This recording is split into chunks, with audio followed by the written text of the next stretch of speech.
سلام دوستان عزیزم، مجددا در خدمتتونم. رضا هستم در کانال آموزشی پویوت و امروز میخوایم بریم سراغ سلکشن تولز، ابزارهای انتخابیمون. یه مقدار بحثش پیچیده تر و گسترده تره. پیچیده که در اصل نمیشه گفت، یه مقدار گسترده تره و این گستردگی باعث میشه که احتمالاً این ویدیو در چند پارت مختلف ریکورد بشه و آپلود بشه. لطفاً همه ی ویدیوها رو ببینین و چیزی رو از قلم نندازین، چون سلکشن تولز خیلی مهمه و کاربرد خیلی زیادی داره. ابزارهای انتخابیمون نیاز خیلی زیادی بهشون داریم در فتوشاپ.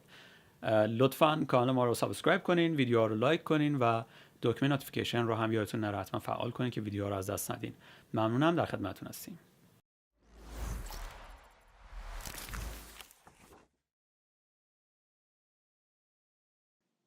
خب سلام مجدد خدمت شما دوستان عزیزم. در این درس میخوایم بریم سراغ selection tools، ابزارهای انتخابیمون و با اینا آشنا بشیم. من یک فایل رو باز میکنم. برای مثال این مورد رو بازش میکنیم که با هم روی selection tools کار کنیم. اولین ابزارمون در بخش selection tools، ابزارهای انتخابی مارکی ها هستش. میخوایم بریم سراغ مارکی ها و با مارکی ها آشنا بشیم. در بین مارکی ها اولین گزینه که باهاش آشنا میشیم در تول بارمون این گزینه است. گزینه‌ای که اینجا میبینید Rectangular Marquee Tool هستش که با کلید میانبر M هم فعال میشه.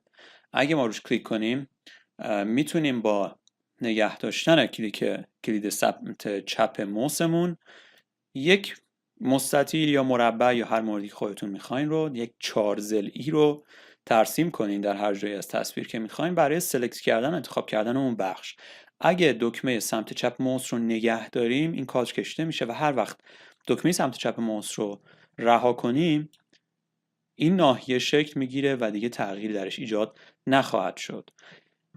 این ناحیه رو ما میتونیم فضا و مکانش رو تغییر بدیم، جابجاش کنیم. به چه شکلی؟ اگر موسمون رو داخل این محیط ببریم میبینید که ظاهر موس عوض میشه. حالا اگر دکمه چپ موس رو در داخل این محوطه بازم نگه داریم میتونیم فضایی که ایجاد کردیم رو جابجا کنیم و بخش دیگه منتقل کنیم. این در شرایطیه که گزینه Rectangular Marquee حتما فعال باشه. اگر موارد دیگر رو ما فعال کنیم، مثلا من بیام و موو تول رو انتخاب کنم، دیگه نمیتونم این رو به اون شکلی که مد نظرم بود جابجا کنم. همونطور که میبینید که تصویر الان جدا شد. من دکمه‌های کنترل آلت زیرو یا زد رو فشار میدم که برگردیم به حالت قبلی. حتما باید گزینه Rectangular Marquee برای ما انتخاب بشه که بتونیم جایگاه این محیط انتخابی رو در صفحه تغییر بدیم، وگرنه فعالیت‌های دیگه‌ای شکل میگیره در صفحه. اگر روی هر کدوم از این مواردی که در تول بارمون هستن کلیک کنیم یه کار خاص برای ما انجام میده. دیگه این قابلیت رو نخواهیم داشت که محیط انتخابیمون رو جابجا کنیم. برای جابجایی محیط انتخابیمون حتما باید روی Rectangular Marquee Tool باشیم، این گزینه فعال باشه که بتونیم جابجاش کنیم. حالا برای اینکه محیط انتخابیمون دیسلکت بشه، یعنی از حالت انتخابی به حالت معمول در بیاد، یعنی این فضا رو دوباره از دست بدیم و پاکش کنیم و محو بشه از تصویرمون، تنها کاری که باید بکنیم اینه که در شرایطی که Rectangular Marquee رو ما انتخاب کردیم در تول بارمون، یه جای دیگه از صفحه رو ما بیایم یک کلیک کنیم، فقط همین راحتی یک کلیک کنیم اون فضا از بین میره. میتونیم یه روش دیگه هم اقدام کنیم. اگه بیایم و در منوی بالای فتوشاپ در گزینه Select روی دیسلکت اگه کلیک کنیم یا از دکمه کنترل دی استفاده کنیم این محیط باز هم از بین میره. من کلیک میکنم روی دیسلکت، میبینین که دیگه وجود نداره. اگه باز هم بیایم و از دکمه های کنترل دی استفاده کنیم میبینید که این فضا از بین رفت. پس به روش های کنترل دی یا انتخاب Select و گزینه دیسلکت که الان غیر فعاله چون نداریم چیزی رو، میتونیم دیسلکتش کنیم، یا اینکه در محیط برنامه روی یک منطقه خارج از منطقه سلکت شدهمون یک کلیک کنیم این فضا از بین میره و میتونیم دوباره کارمون رو انجام بدیم و یک ریکتانگولار مارکی به وجود بیاریم. مورد دیگه اینه که شاید ما این گزینه رو، این بخش رو وقتی به وجود آوردیم و به سختی یک جایی رو خواستیم مثلا کنترل کنیم و یک فضایی رو با پهنا و ارتفاع مشخص به وجود بیاریم و میخوایم ازش استفاده کنیم، ناگهان خیلی اتفاقی ممکنه روی دکمه چپ موس ما کلیک کرده باشیم و به صورت اتفاقی باعث بشیم که این فضا از بین بره. نیازی نیست که دوباره برین از اول اینو ایجادش کنین. اگر به منوی فتوشاپ رجوع کنین، از قسمت سلکت روی گزینه ریسلکت کلیک کنین، دیسلکت از بین میبرد، ریسلکت که با کلید میانبر شیفت کنترل دی هم میشه ازش استفاده کرد. اگر روش کلیک کنم اون فضا رو میبینید دوباره به ما برمیگردونه. آخرین فضایی که ایجاد کردیم و آخرین ریکتانگولار مارکی که ما ایجاد کردیم دوباره به ما برگردونده میشه. خب حالا بعضی وقتا ممکنه براتون پیش بیاد که شما نیاز داشته باشین به اینکه یک مربع به وجود بیارین، یعنی یک حالت انتخاب مربع در صفحه ایجاد کنید.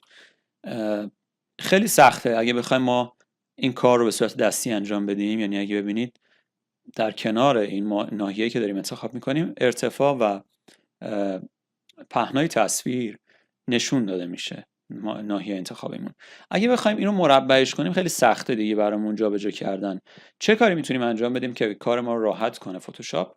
کاری که باید انجام بدیم اینه که در زمان کلیک و درگ دکمه شیفت رو نگه داریم. شیفت کیبورد رو اگه نگه دارم من و یک ناحیه رو بخوام انتخاب کنم، هر چقدر بالا پایینش کنم میبینید شما فقط یک مربع در اختیارتون قرار میگیره. این برای اینه که حتما یک مربع کامل و بدون مشکل رو ایجاد کنیم. الان نگاه کنیم، مثلا من اگه تصویر رو اینقدر بزرگ کنم میبینین ویدو هیت 827 پیکسله به طور کاملا مشابه. این هم برای ترسیم یک مربعه که شیفت رو نگه میداریم و درگ میکنیم. خب اتفاقی که تا الان افتاد این بود که ما وقتی دکمه چپ موس رو نگه می‌داشتیم و درگ می‌کردیم، ناحیه انتخابیمون از گوشه شروع به گسترش می‌کرد. یعنی از اون قسمتی که ما کلیک کردیم همینطور که می‌بینید اونجا ثابت میمونه و تصویر پهناش اونجوری که ما می‌خوایم اضافه میشه. یعنی اون قسمت سلکشن اریایی که داریم هر جور که دلمون بخواد از گوشه به اطراف اضافه میشه. اما اگر من دکمه آلت رو نگه دارم و درگ کنم میبینید که تصویر از وسط داره باز میشه. یعنی سلکشن اریای ما داره از وسط باز و بسته میشه و به چندین به 4 طرف ادامه پیدا میکنه. یعنی اگر من به صورت عادی بخوام کلیک کنم و درگ کنم از گوشه و با نگه داشتن دکمه آلت از وسط ناحیه انتخابی سلکشن اریام باز میشه. اگر دکمه آلت رو نگه دارم، دکمه شیفت رو هم نگه دارم، یک مربع برای من شکل میگیره که از میانه تصویر، از میانه ناحیه انتخابی گسترش پیدا میکنه. گزینه بعدی که باید بریم سراغش Elliptical Marquee Tool'ه. من یه کلیک فضای خارج از این محیطی که گرفتیم رو یک کلیک بکنم که این صفحه از بین بره، اون ناحیه انتخابی از بین بره. در این قسمت همون جایی که Rectangular Marquee Tool وجود داشت، اگه من دکمه چپ موس رو نگه دارم، همونطور که بهتون گفتیم زیر ابزارمون به نمایش در میاد. زیر ابزار بعدیمون Elliptical Marquee Tool'ه. قبلی یک چارزلی برای ما ایجاد میکرد. Elliptical Marquee Tool یک فضای دایره وار یا لوزیوار یا بیزیوار در است، نه لوزیوار، بیزیوار برای ما ایجاد میکنه. روش من کلیک میکنم که با هم اینو چک کنیم. این هم همون شرط قبلی رو داره. اگه من درگ کنم، یعنی کلیک کنم و درگ کنم، شما میبینید که یک فضای بدون گوشه، یک فضای دایره‌ای شکل برای ما به وجود میاد که از گوشه باز میشه. یعنی از همون جایی که من کلیک میکنم باز میشه و به اطراف میتونیم اون رو بکشیم و دکمه چپ موس رو اگه رها کنیم این قسمت برای ما ایجاد میشه. باز هم با همون دکمه کنترل دی یعنی دیسلکت کردن ما دیسلکتش میکنیم، ناحیه انتخابی رو از بین میبریم. اگر دکمه شیفت رو نگه دارم و درگ کنم یک دایره کامل به ما میده. اگر از آلت استفاده کنم همونطور که میبینید از ناحیه میانی تصویر گسترش پیدا میکنه و سلکشن اریای ما گسترش پیدا میکنه و اگر آلت و شیفت رو نگه دارم یک دایره از میانه ناحیه انتخابیمون شکل میگیره و دیگه از قسمت گوشه‌ای کار ما از درگ کردن از ابتدای نقطه درگمون شروع نمیشه، به دو سمت پهنا ادامه پیدا میکنه. دو مورد دیگه ای که در بخش مارکی ها برای ما باقی مونده، من یک کلیک کنم و نگه دارم، یکی سینگل را مارکی تول و یکی سینگل کالم مارکی تول هستن که در اختیارمون قرار میگیرن. من روی سینگل را اگه کلیک کنم و در بخشی از صفحه، هر جای صفحه، اگه من فقط یک کلیک داشته باشم و دکمه رو رها کنم، یعنی یک کلیک ساده، میبینین که یک انتخاب برای ما به وجود میاد، یک محل انتخابی به ارتفاع 1 پیکسل در صفحه برای من شکل میگیره به صورت افقی که میتونم بعدا ازش استفاده کنم. خیلی به کار نمیاد، یعنی شما اگه نگاه کنید من هر جای اینو قرار بدم 1 پیکسل ارتفاع بیشتر نداره. همین کار رو هم میتونم با گزینه سینگل کالم مارکی تول انجام بدم. این به صورت افقی، به صورت عمودی قرار میگیره، یعنی من هر جای صفحه یک کلیک کنم 1 پیکسل به من پهنا میده و ارتفاعش بنزه ارتفاع تصویری هستش که دارم. تقریبا من بهتون میتونم بگم هیچ کاربردی این دو مورد برای ما نداره، یعنی خیلی کم پیش میاد که شما یک نیازی به این داشته باشین و تقریبا ممکنه هیچ وقت در فتوشاپ به کارتون نیاد، ولی خب ابزاریه که هستش و من باید بهتون آموزش میدادم. این دو مورد سینگل را مارکی تول و سینگل کالم مارکی تول خیلی به کارمون نمیان در فتوشاپ. این از بخش مارکی ها.